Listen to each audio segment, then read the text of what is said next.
Hi friends, आप सभी का स्वागत है UPSC with Dinesh Chaudhary channel पे। आज हम शुरुआत करने वाले हैं बेसिक इंग्लिश जो इंटरमीडिएट तक हैं, जो आप 10वीं लेवल तक पढ़ते हैं, उस इंग्लिश को हम शुरुआत कर रहे हैं और बहुत ही अच्छी तरीके से यहाँ पे हम इस इंग्लिश को पढ़ाने वाले हैं। तो सबसे पहले शुरुआत करते हैं कि वो कौन कौन से टॉपिक है जो आप 10वीं लेवल तक पढ़ते हैं। उसके बाद हम जैसे ही ये कंप्लीट होते हैं धीरे धीरे, उसके बाद हम अपर इंटरमीडिएट पे प्रस्थान करेंगे और देखते हैं कि कौन कौन से टॉपिक है जो आप यहाँ पे सीख सकते हैं। तो हम यहाँ पे सबसे पहले लेते हैं कि पार्ट ऑफ स्पीच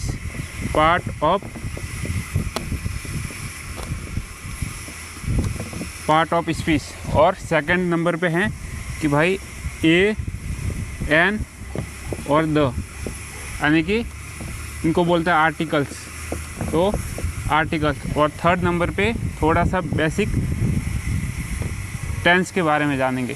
तो बेसिकली हम इंटरमीडिएट लेवल पे ये 3 टॉपिक पढ़ते हैं। जो पहला है part of speech, a an the, articles और टेंस। तो सबसे पहले हम इसमें पार्ट ऑफ स्पीच को सेलेक्ट करेंगे कि भाई हम पार्ट ऑफ स्पीच होता क्या है। तो पार्ट ऑफ स्पीच की बेसिक जानकारी मैं आपको दे देता हूँ कि जिस प्रकार से आप बिरयानी बनाते हैं, तो बिरयानी के अंदर जैसे कुछ मसाले होते हैं, चावल होते हैं, प्याज होते हैं, उसी प्रकार से जो मतलब उन सब को मिला करके एक बिरयानी बनाई जाती है। उसी प्रकार से इंग्लिश में सेंटेंस का जो स्ट्रक्चर होता है, सेंटेंस बनाने के लिए पार्ट ऑफ स्पीच उस चावल के दाने की तरह है और उन मसालों की तरह है, जिन सभी को मिला करके एक सेंटेंस बनाया जाता है। जिस प्रकार से मतलब मसालों को तैयार करके बिरयानी बनाई जाती है। तो मैं आपको एक मतलब पार्ट ऑफ स्पीच मतलब कि बेसिकली कि एक मसाला हो गया जो मतलब उसको सभी को मिला के हम एक सेंटेंस बनाने वाले हैं। तो सबसे पहले इसका हम देखेंगे, ये आप नोट कर सकते हैं अगर करना है तो। और सबसे पहले हम देखेंगे इसमें कि पार्ट ऑफ स्पीच के अंतर्गत सबसे पहला जो चावल का दाना है, यानी कि जो सबसे पहला मसाला है वो है नाउन। तो नाउन होता है और दूसरा है प्रोनाउन और तीसरा है प्रीपोजिशन और उसके बाद है वर्ब, उसके बाद एडवर्ब और एडवर्ब के बाद एडजेक्टिव और उसके बाद है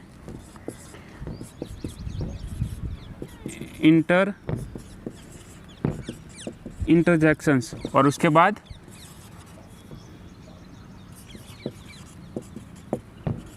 कंजक्शंस। तो कुल मिला के मतलब ये सारे होते हैं पार्ट ऑफ स्पीच और ये सेंटेंस को बनाने के लिए पढ़ना इनको बहुत ही ज़रूरी है। तो सबसे पहला दोस्तों हम टॉपिक लेंगे इसके अंतर्गत कि नाउन। तो नाउन क्या होता है? तो नाउन होता है कि noun is the name of person, place और थिंग।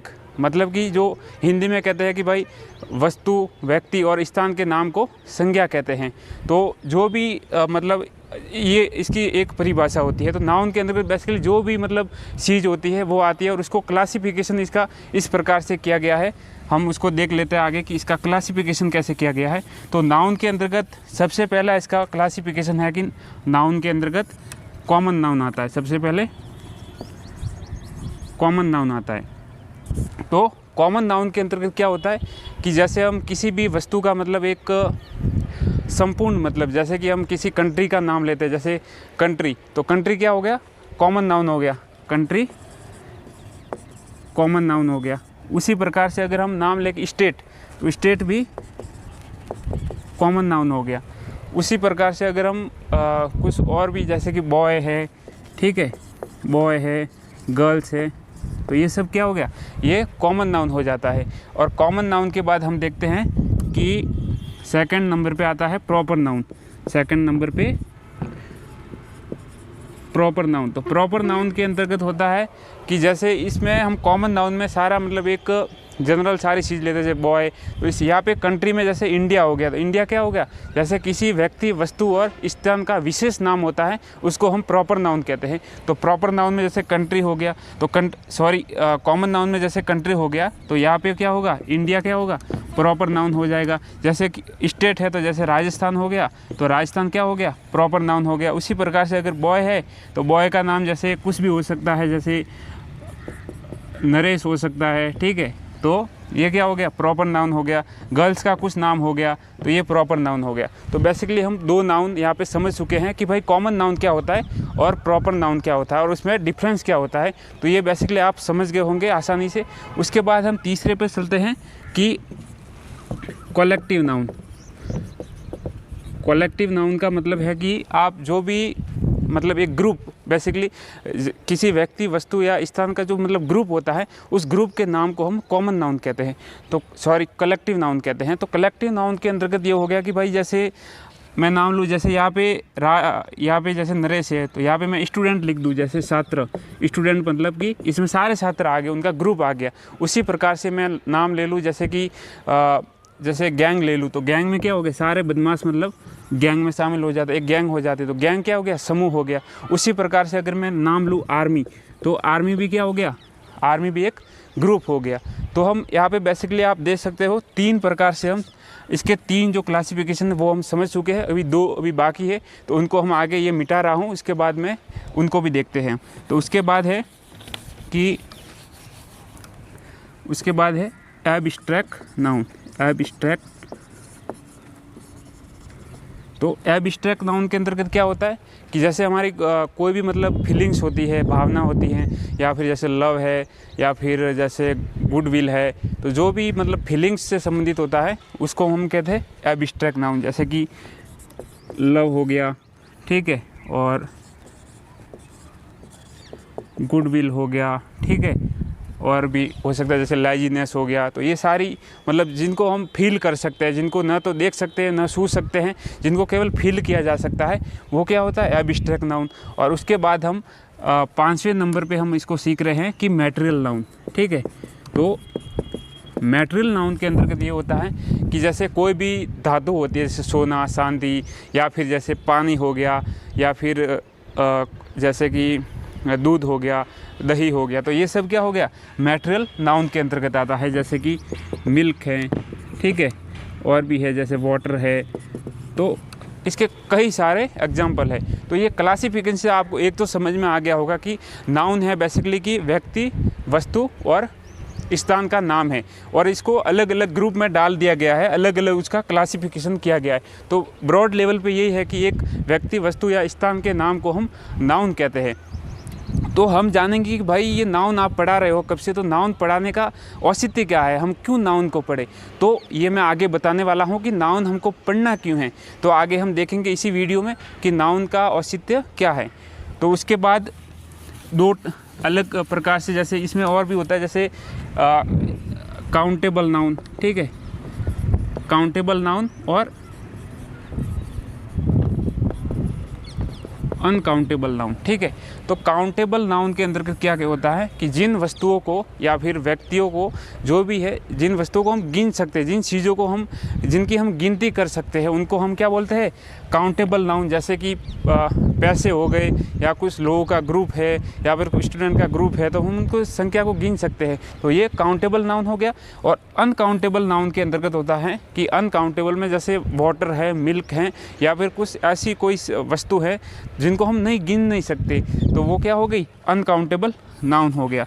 तो हम पार्ट ऑफ, अब हम देखते हैं कि हमें नाउन क्यों पढ़ना है। तो आप सभी को पता होगा कि जब हम बेसिक सेंटेंस बनाते हैं इंग्लिश का, तो बेसिक सेंटेंस के अंतर्गत ये होता है कि जैसे कि आपको पता है उसका स्ट्रक्चर ये होता है कि सबसे पहले हम सब्जेक्ट लेते हैं, फिर वर्ब लेते हैं, और फिर ऑब्जेक्ट लेते हैं।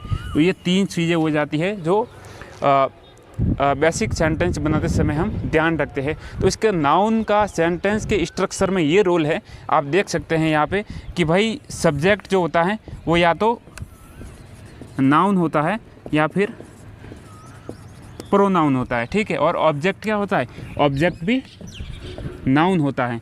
तो यहाँ पे हम देख चुके हैं। और प्रोनाउन बेसिकली हम जब अगले चैप्टर में प्रोनाउन पढ़ेंगे तो वो वहाँ पे आपको समझ में आ जाएगा, लेकिन प्रोनाउन भी बेसिकली नाउन ही होता है, जो हम आगे देखेंगे। तो समझ लो कि सब्जेक्ट एक नाउन होता है। तो इसका रोल अब क्या है, रोल देखते हैं कि रोल के अंदर जैसे कि हमारा नाउन हो गया, जैसे अगर सिंगुलर हो गया, ठीक है, मान लो कि नाउन हो गया सिंगुलर, और नाउन प्लूरल भी हो सकता है, ठीक है, नाउन हो गया प्लूरल। तो इसका इफेक्ट ये आएगा कि अगर हमारा नाउन सिंगुलर है तो उसके हिसाब से हमारी मतलब जो वर्ब है वो उसके हिसाब से सेट होगी। और दूसरा है कि अगर प्लूरल है तो प्लूरल के हिसाब से हमारी वर्ब यहाँ पे हम उसको सेट करने वाला। अगर इसका ध्यान नहीं दिया कि भाई नाउन से हमें क्या लेना देना, अगर प्लूरल और सिंगुलर नाउन का ध्यान नहीं दिया तो आप वर्ब गलत लगाएंगे और बेसिक जो आपका सेंटेंस बनता है, आप बहुत ही बेसिक मिस्टेक होती है। तो ये बहुत ही मतलब एग्ज़ाम में, कोई भी कम्पिटिटिव एग्ज़ाम हो उसमें आपको नुकसानदेह साबित हो सकती है। तो उसके बाद तो हम यहाँ पे नाउन को मतलब कि जो इसके क्लासिफिकेशन है और काउंटेबल है और अनकाउंटेबल है और उसका औचित्य क्या है नाउन पढ़ने का, तो ये हम यहाँ पे इस चैप्टर को मतलब अच्छी तरीके से हम पढ़ चुके हैं। और उसके अगला जो भी सेक्टर, अभी नाउन ख़त्म नहीं हुए हैं, नाउन के अंतर्गत हम और भी देखेंगे। जैसे एक जेंडर है, ठीक है, जेंडर कितने प्रकार के होते हैं, और उसके बाद है कि प्लूरल है, सिंगुलर है, तो कौन कौन से वो रूल्स हैं जिसके थ्रू हम सिंगुलर से प्लूरल बना सकते हैं, मस्कुलिन से फेमिनिन जेंडर बना सकते हैं, फेमिनिन से मस्कुलिन बना सकते हैं। तो इन सभी चीज़ों को हम ध्यान में रखेंगे। और उसके बाद हम कल जो हमारी क्लास होगी उसमें हम जेंडर और सिंगुलर और प्लूरल नाउन को पढ़ेंगे। तो उसके हम आप देख चुके हो कि जो भी मतलब यहाँ पे हमने पार्ट ऑफ स्पीच में नाउन पढ़ाया है, आपको बहुत ही सिंपल तरीके से मैंने एकदम सिंपल तरीका और हिंदी में बताया, क्योंकि बच्चों को इंग्लिश में जो पढ़ाते हैं टीचर, वो इंग्लिश में बोलते हैं तो ज़्यादा उनको क्योंकि बेसिक ही नहीं आता तो आपको समझ में ही नहीं आएगा। इसलिए मैंने यहाँ पर हिंदी का प्रयोग किया है, अपनी लैंग्वेज को हिंदी में रखा है और आपको अच्छी तरीके से ये टॉपिक मैं समझा चुका हूँ। तो आप सभी का धन्यवाद दोस्तों, थैंक यू। कल मिलते हैं फिर, ठीक है।